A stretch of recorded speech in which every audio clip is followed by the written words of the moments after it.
Joining us now, Philly sports personality, all-around sports expert, the great Spike Eskin. Spike, what's up, buddy? Hey, guys. How are you? How you doing, man? I'll tell you what, man. When I got into this business, I look forward to spending 2 days talking about why some stupid wide receiver would say the N-word at a country music concert. Well, and finally, that dream has been realized. What is the story here? Do you think this is a big deal on a long-term level? You think it affects his career, the Eagles? Like what's the long-term story here? No, I don't think there's a long-term story. I mean, I think as soon as they play a game, it'll go away. It doesn't seem like some of his teammates seem bothered by it, but Vick, Jason Avant, most of the guys seem willing to forgive him. I think he's mostly liked. I just think he's more than being a racist. People are always going to be racist. I just think he's an idiot. I mean, who goes to getting blasted drunk in the middle of a concert full of 60,000 people and screaming the N-word? Dumb move. Dumb move if you're not a quarterback for the Eagles. Yeah. I don't understand. I just don't understand.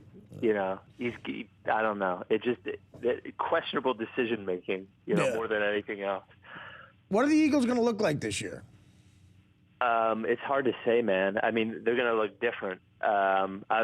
Everybody's worried about the quarterback because nobody knows who the quarterback's going to be, and Chip Kelly likes to run a lot of plays, likes to run the offense really fast. So you would imagine that Michael Vick would be the quarterback because he's just more athletic than the other guys. But he's had trouble staying healthy, and he throws a lot of interceptions, fumbles a lot. So I'm not sure. And I don't think they did too much to improve the defense either. I mean, better than last year, but probably 7 wins, 6-7 wins, something like that. Aren't they moving to a 3-4 and lacking of personnel? That's what Billy Davis has been like a 3-4 guy. The problem is they don't have a ton of 3-4 players. Like Trent Cole and Brendan Graham are probably their 2 best defensive ends, and I don't think either one of them is Trent Cole definitely not a 3-4 guy. Brendan Graham maybe a little bit more, but I just don't know how they're going to do it with their personnel. I think that's going to be the problem.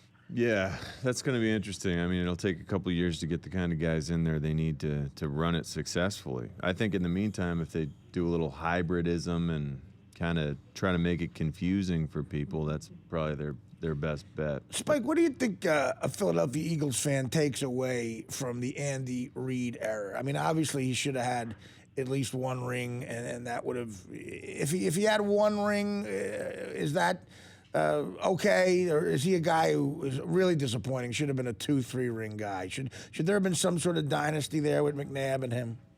1 ring would have changed. I mean, we've been looking back on it a lot now just because McNabb retired. I don't know if you noticed, but Donovan McNabb did mention John Ritchie. Yes, we talked about it. Yeah, we talked about it. Yeah. It would have, I mean, that was awesome. John knows it would have changed everything here. I mean, it would have one parade here. I always say, there were a couple of million people at the Phillies parade here in '08.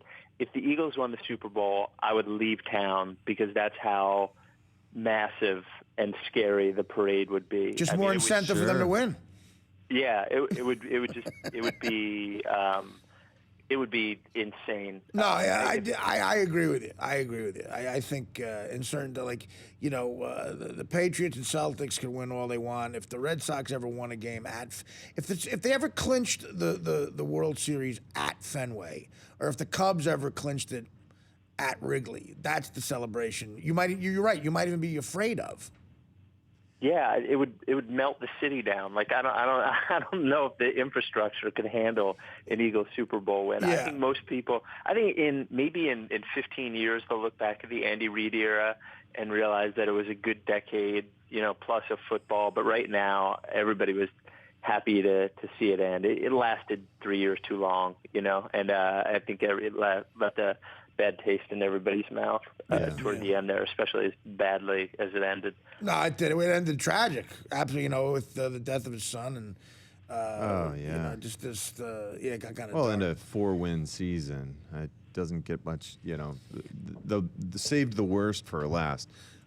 Spike, what is Is it true that Chip Kelly had Mike Vick address the team regarding Riley Cooper? Is that what exactly was the story there? He had, I guess, Cooper spoke to Vick for shortly. Like they spoke to each other, and then Vick and Cooper came and talked to the team. It's crazy because Vick is pretty. If you pick out one guy who would probably be the leader on the team, it would be Vick. He's a guy that a lot of the players look up to. Well, doesn't that say something right there as far as who's leading the quarterback competition? Oh yeah, I mean, I think it'll be Vick to start. I just don't know if it'll be Vick to finish.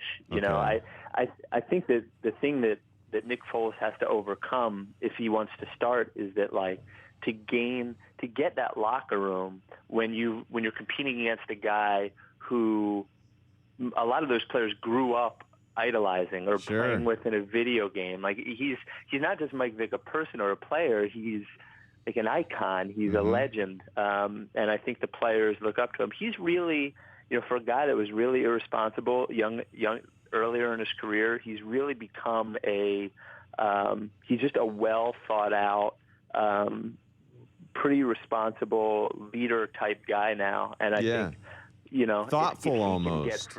What's that? Thoughtful almost, it seems. Absolutely. And when he's giving interviews, you can tell he's thoughtful. Like, he's thoughtful and honest. That's basically the way that he's being. And, if anyone on that team can speak to forgiveness, it's Mike Vick, having gone through what he's gone through and asked the city to forgive him with. So I think he was an appropriate guy to talk to the team. The Michael Vick thing is something I can't get my head around. I've made joke after joke about it as a comedian, but I just don't know enough details. Like, if he's guilty of what he possibly could be guilty of, in other words, if he's guilty of what does go on in that world, I really don't feel the guy deserves a second chance at anything in life. If he really tortured dogs and drowned them and electrocuted them and was involved directly in that, that's a disgusting person. Well, we don't know. Well, that's what I mean. I don't know. He admitted eventually he was convicted of it and did time for it.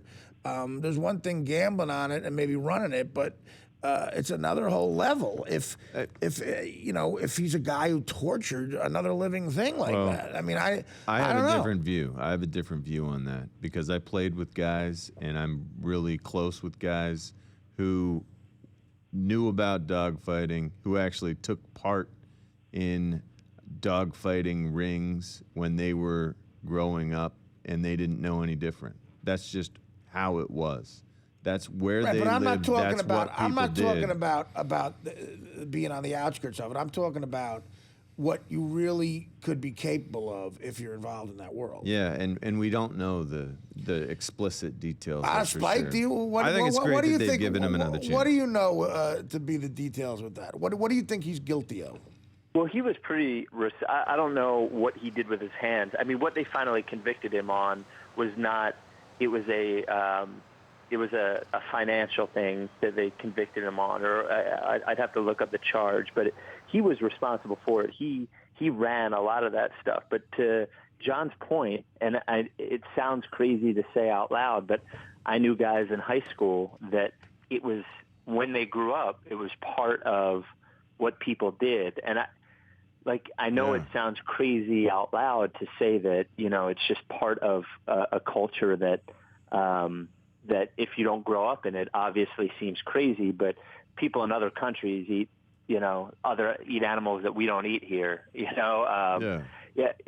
just, I don't know that it, I've met and spoken to Michael Vick, and when I've met and spoken to Michael Vick, you look at him and he seems like he's a charming guy.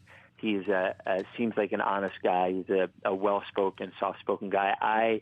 I don't look at him and see a monster, regardless of what he did. No.